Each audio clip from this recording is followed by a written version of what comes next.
Hello दोस्तों, नमस्कार दोस्तों। आप सभी का स्वागत है आपके अपने YouTube channel target government post में। यूपी बीएड से जुड़ी जानकारी के लिए आप लोग जुड़ सकते हैं।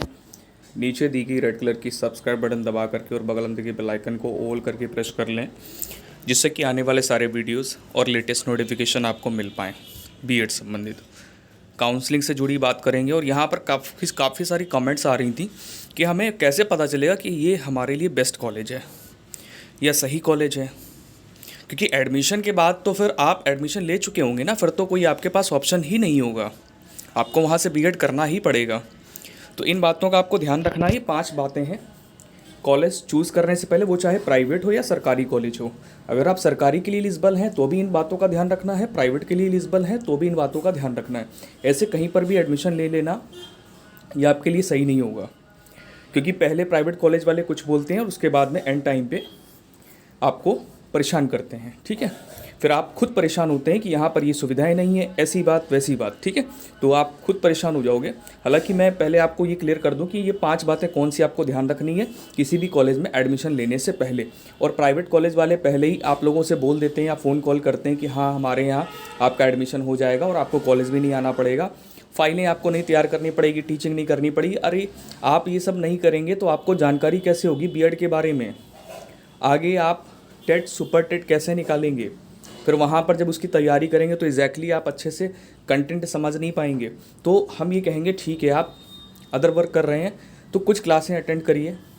75% आपको प्रेजेंट ही देनी होती है, वो चाहे गवर्नमेंट या प्राइवेट कॉलेज हो। हालांकि प्राइवेट वाले पैसे भी ले लेते हैं और आपको प्रेजेंट भी करते रहते हैं।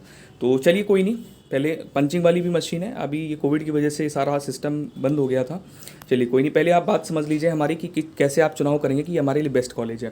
पहली बात आपको ध्यान देना है कि कॉलेज ब्लैक लिस्टेड नहीं होना चाहिए। ब्लैक लिस्टेड कॉलेज, क्या ब्लैक लिस्टेड नहीं होना चाहिए। ठीक है, तो आपको ध्यान रखना है कि कॉलेज ब्लैक लिस्टेड तो नहीं है। पहले आप जो भी कॉलेज में एडमिशन लेना चाहते हैं उनको एक पेपर में नोट कर लीजिए। मैंने लिस्ट दे रखी है, हालांकि ये नवंबर की लिस्ट है, जब आपकी अक्टूबर नवंबर में काउंसलिंग हुई थी तब की लिस्ट है। 2020 की बात कर रहा हूँ। तो ऐसा तो है नहीं कि ये 4-5 या 6-7 महीनों में कॉलेज बिल्कुल वो कॉलेज ही नहीं रहे होंगे, ख़त्म हो गए होंगे। लखनऊ यूनिवर्सिटी ने ही पूरा काउंसलिंग का प्रोसेस और प्रवेश प्रक्रिया सब कुछ करवाई हुई थी। तो आप उसको डाउनलोड करके देख लीजिएगा किस किस कॉलेज में आपको एडमिशन चाहिए। फ़ीस के लिए मैं पहले वाली लिस्ट दे चुका हूँ, उसमें फ़ीस दी गई है, फ़ीस में कोई परिवर्तन नहीं है। तो पहले आपको देखना है, पहली बात यह है कि कॉलेज ब्लैक लिस्टेड नहीं होना चाहिए। दूसरी बात यह है कि प्रीवियस ईयर रिज़ल्ट कैसा रहा कॉलेज का, 2-3 साल का देख लीजिएगा आप। ठीक है, तीसरा कॉलेज, बहुत सारे लोगों का आया कमेंट कि हम कंफ्यूज हैं कौन से कॉलेज में एडमिशन लें, कॉलेज को लेकर के समस्या। तो हाँ, रिजल्ट आने शुरू हो गए हैं और काउंसलिंग की बात हम एंड पे बताने वाले हैं। बीएड फैकल्टी वहाँ पर अवेलेबल है या नहीं है, मतलब वहाँ पर बीएड के टीचर हैं या नहीं है, आप प्राइवेट कॉलेज में एडमिशन ले रहे हैं तो। हालांकि गवर्नमेंट कॉलेज में भी ये समस्या बनी हुई है, अभी कहीं पे है कहीं पे नहीं है ऐसी समस्या। तो ये आपको देख लेना है, जानकारी कर लेनी है। चौथा है कि वहाँ पर लाइब्रेरी अवेलेबल होनी चाहिए। प्राइवेट में तो है कहीं पे नहीं भी है, और गवर्नमेंट कॉलेज में लाइब्रेरी तो रहती है। ठीक है, तो ये बात आपको ध्यान देनी है। उसके बाद सबसे इम्पॉर्टेंट बात ये है कि वो आपके लिए सेफ़ होना चाहिए और सुटेबल कॉलेज होना चाहिए। मान लीजिए कि आप किसी कॉलेज में एडमिशन ले रहे हैं तो वहाँ पर आने जाने के लिए आपके लिए सुविधा होनी चाहिए। मान लीजिए कोई समस्या हो जाती है और आप जा रहे हो कॉलेज या वहाँ से आ रहे हो तो आपको समस्या ना हो। ठीक है, वो आपके लिए सेफ़ हो, जैसे लड़कियों महिलाओं के लिए, और सुटेबल भी हो आने जाने के लिए। पास में है तो भी अच्छी बात है, पास में नहीं है दूर है तो आने जाने के लिए कन्वेंस की सुविधा वहाँ पर अच्छी होनी चाहिए। ऐसा नहीं कि बहुत ज़्यादा इंटीरियर में है तो फिर आपको समस्या हो जाएगी कैसे आना है कैसे जाना है ना।